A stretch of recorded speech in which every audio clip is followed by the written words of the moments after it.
15 अगस्त आने वाला है और उस दिन हम सभी झंडा लेकर देशभक्ति की भावना से ओतप्रोत हो जाएंगे।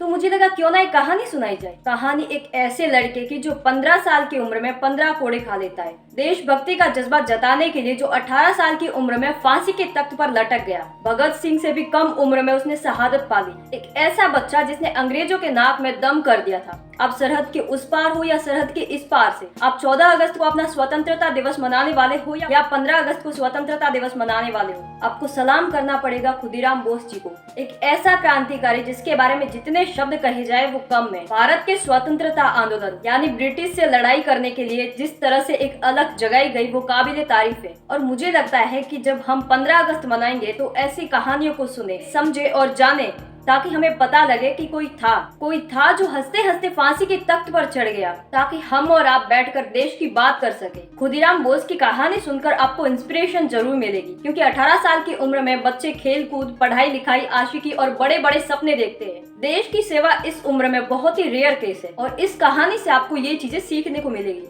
खुदीराम बोस जी का जन्म पश्चिम बंगाल मिदनापुर जिले में 3 दिसंबर साल 1889 में पिता बाबू त्रिलोक्यनाथ और माता लक्ष्मी प्रिया देवी के यहाँ हुआ था। इनके पहले 2 बच्चे भी थे जिनकी अनफॉर्चुनेटली डेथ हो गई। 2 बच्चों को खोने के बाद तीसरे बच्चे को लेकर बड़े डरे, सहमे और परेशान थे। खुदीराम जी के नाम को लेकर भी एक बड़ी दिलचस्प कहानी है। इनको लेकर इनके घर में एक टोटका हुआ था। टोटके के तहत चावल देकर इन्हें खरीद लिया गया था। पश्चिम बंगाल साइड में खुदी चावल को कहा जाता है। खुदी देकर खरीदने पर इनका नाम खुदीराम पड़ जाता है। 15 साल की उम्र में ये अंग्रेजों के खिलाफ लोहा लेने उतर गए थे। पश्चिम बंगाल में अंग्रेजों के खिलाफ ये पर्चा बांट रहे थे। अंग्रेजों को पता चल गया।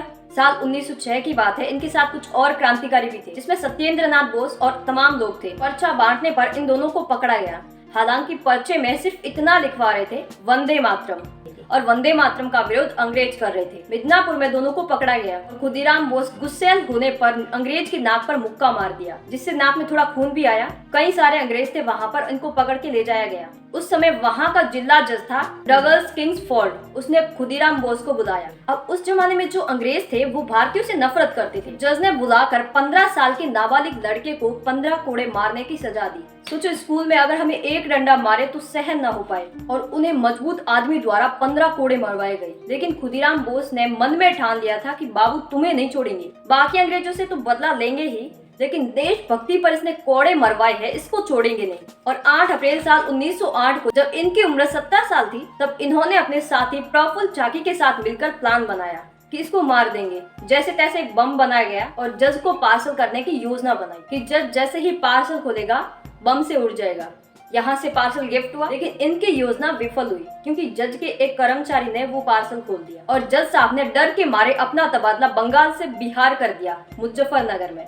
तो खुदीराम बोस और उनके साथी प्रफुल्ल ने कहा कि यहाँ भी इनको नहीं छोड़ेंगे। उसके बाद 18 अप्रैल को ये लोग यहाँ से मुजफ्फरपुर पहुँचते हैं। जज साहब की पूरी दिनचर्या को नोटिस करते हैं, ट्रैक करते हैं, धर्मशाला में रहते हैं। लेकिन फिर कहीं से जज को पता लग जाता है कि उनके ऊपर हमला होने वाला है, तो वो अपनी सिक्योरिटी बढ़ा देता है। हालांकि फिर भी ये लोग नजर रखते हैं और इनको पता चलता है कि एक स्टेशन क्लब था जहां पर इनका आना जाना होता रहता था, और वहीं से इन्होंने प्लानिंग शुरू की। प्लान था कि जज जैसे ही अपनी पत्नी के साथ आएगा, बम फेंकेंगे और मर जाएगा, और उसके बाद हमारा बदला पूरा हो जाएगा। 30 अप्रैल साल 1908 वो तारीख थी जब दोनों ने ये प्लान बनाया, और जज के बाहर आते ही इन्होंने बम फेंका। बम धमाका होता है, लेकिन पता लगता है कि पूर्वी गेट पर वो आया ही नहीं था। उसकी जगह पर उसकी पत्नी मर जाती है और फिर दोनों भागते हैं। दोनों भागने के बाद अलग अलग हो जाते हैं, लेकिन उस जमाने में पैसे की कीमत बहुत ही ज्यादा थी, तो इन दोनों के ऊपर 5000 रुपए का इनाम घोषित कर दिया। लेकिन इस बीच मुजफ्फरपुर में सनसनी फैल गई कि जज साहब की बीवी को मार दिया गया। वो दोनों भागते भागते अलग अलग हो गए, 24 किलोमीटर की दूरी पे चले गए। 1 मई साल 1908 को एक वैनी रेलवे स्टेशन है, वहाँ पर खुदीराम बोस आराम कर रहे थे।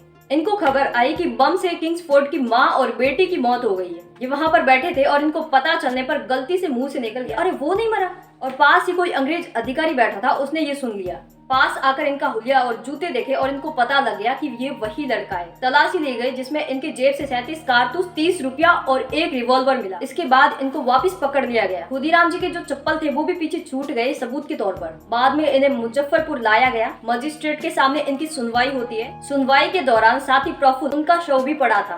हालांकि प्रफुल्ल चाकी की कहानी भी सुनाई जानी चाहिए, क्योंकि प्रफुल्ल ने खुद को गोली मार दी थी। वो नहीं चाहते थे कि अंग्रेज उनको पकड़े। खुदीराम बोस जी ने उनकी पहचान की। फिर बाद में ये तय हुआ कि यही दोनों थे जिन्होंने जज पर हमला किया था। उसके बाद मुकदमा चला, बड़ी संख्या में लोग इकट्ठे हुए और 18 साल की उम्र में इस नौजवान ने हंसते हंसते अपने प्राणों को कुर्बान कर दिया। वंदे मातरम की जयकारी लगाता रहा और भगत सिंह से भी छोटे थे जब इनकी मृत्यु हुई थी। और कहते हैं कि जो इनके अंदर देशभक्ति की भावना थी उसने एक अलग ही अलग जगा दी थी, हर तरफ क्रांति फैला दी थी। शायद यही वजह है कि खुदीराम बोस तब से लेकर अब तक जिंदा है। वो जिंदा है हमारे विचारों में, वो जिंदा है उस काम के लिए जो उन्होंने हमारे लिए किया, जिससे हम और आप आजाद है। ऐसे शहीद को हमारा नमन। ओम शांति।